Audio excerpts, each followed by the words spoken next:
G'day folks. For tonight's equipment autopsy we have a Delphi commonrail injection pump, diesel pump. I don't know the pressure specs on this, but some commonrail diesels can run up to 44,000 psi.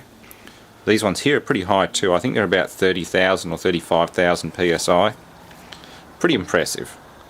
I believe that's probably a pressure transducer for the high side, and that'll be a pressure transducer for the low side, maybe to tell if there's an inlet obstruction or the filter's blocked, because low pressure must come into the body of the pump here and also up to here.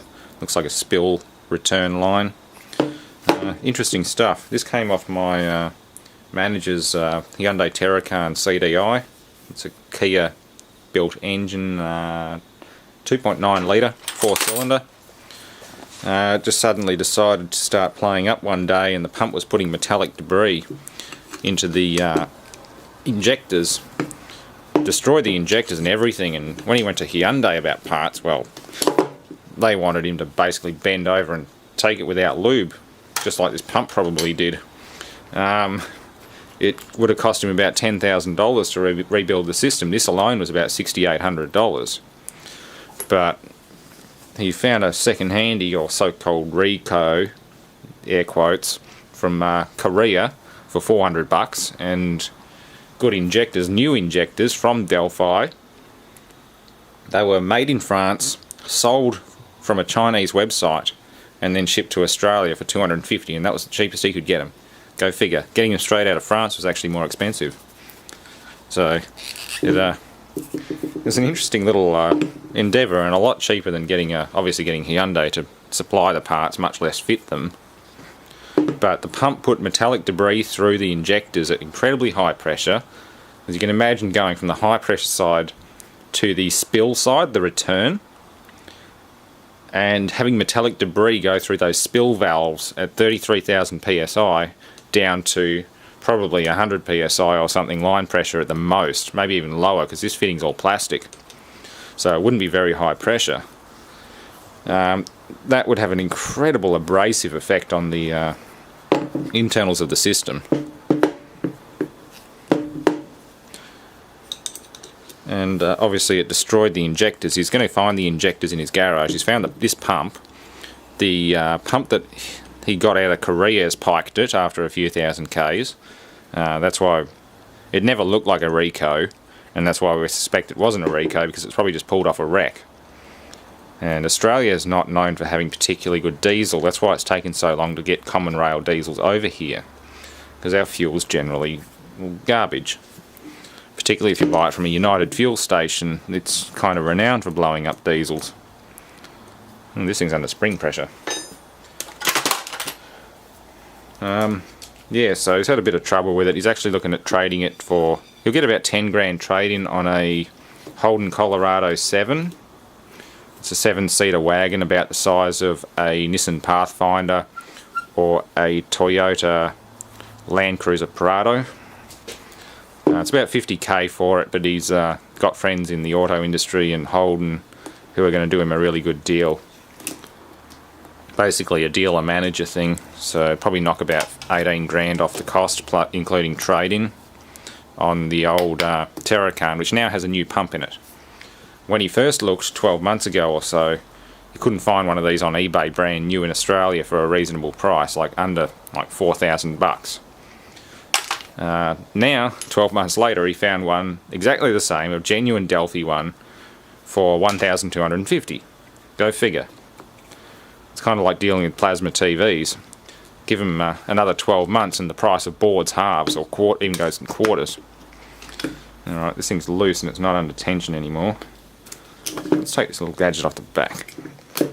So, yeah, he's had a bit of fun with the car. His missus hates cars that break down, so I think he's mostly getting a new car for the fact that she just doesn't want something that's going to do this kind of thing again, and I don't really blame her. It just turns into a money pit. I mean, it's not Hyundai's fault, it's not Kia's fault. It's actually, the whole system's made by Delphi, and Delphi do pretty good stuff, but a lot of these early 2000s common rails just have major problems with our fuel. That's why it took so long to get the buggers out here. Come on, get off. There's a seal holding it in.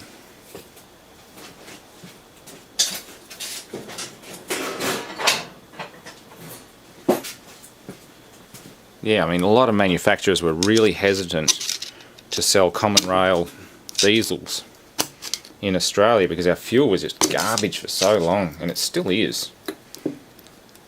I'm really hesitant to use fuel from United Fuels, even if it's just regular gasoline. It's just junk. Alright, I'm not going to try and get that thing off. I'm guessing it's either a solenoid, maybe an unload solenoid, or actually probably a shut-off solenoid. Although the injectors are electronic, so they can shut off themselves. It's either a high-pressure transducer that tells it how much pressure is coming out of the pump, or it's a solenoid for something.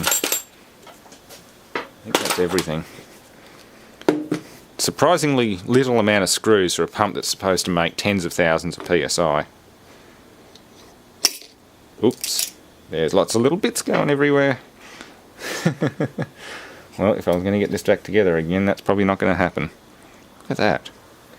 Little rollers. Oh no, they're flying out everywhere.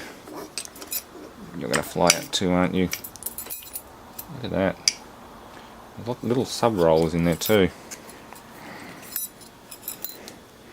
There's a wave washer. What's going on in there?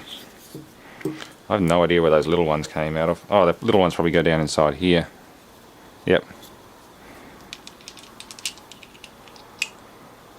And the springs, obviously, the springs have gone AWOL as well. But you can see you're also supposed to go up here. So there's two high ones and two low ones. And that goes down to the output side. I'm guessing there's valves inside this body. Wow, I've got no idea what that's supposed to do. It's one of the most alien looking pumps I've ever seen. Again, I'm going to have to really sit down and examine this pump to work out where that metallic debris was coming from. But I can see flecks of it coming out onto the tablecloth here. There's a bit of extra diesel. And again, yeah, no major amount of shinies. Oh, look at that. There's an outer housing. Oops, I can't see that.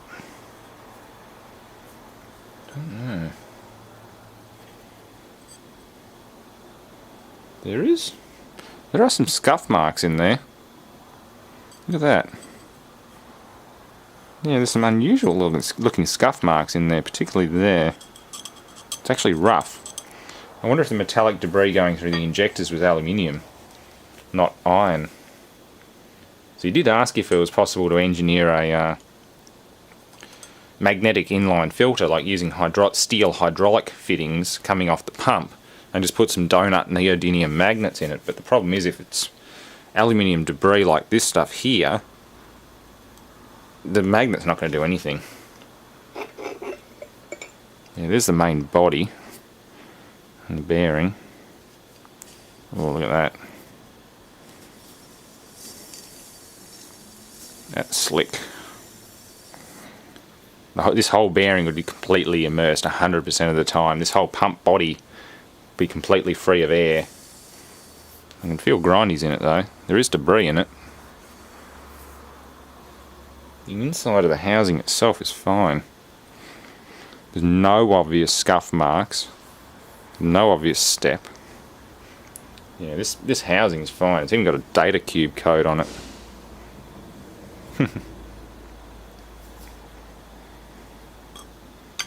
Yeah, so that goes over there. It's just an outer shell though. There's nowhere for it to contact. Why there's scuff marks like that on it, it's beyond me. I'm guessing probably because it's just raw extrusion that's been cleaned. There's no contact, so it can't be aluminium debris.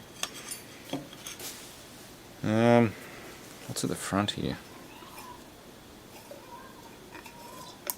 Ah, there's some more screws to take out.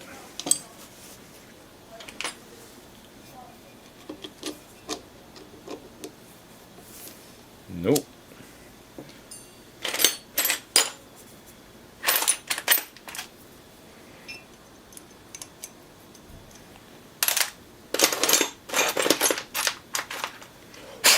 Says me rummaging through a dirty box of Torx bits while looking for metallic debris. You're a tight one.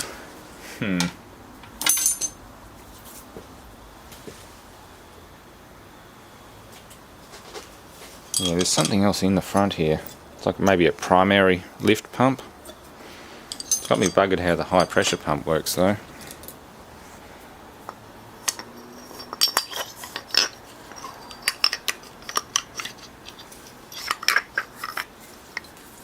It's really interesting.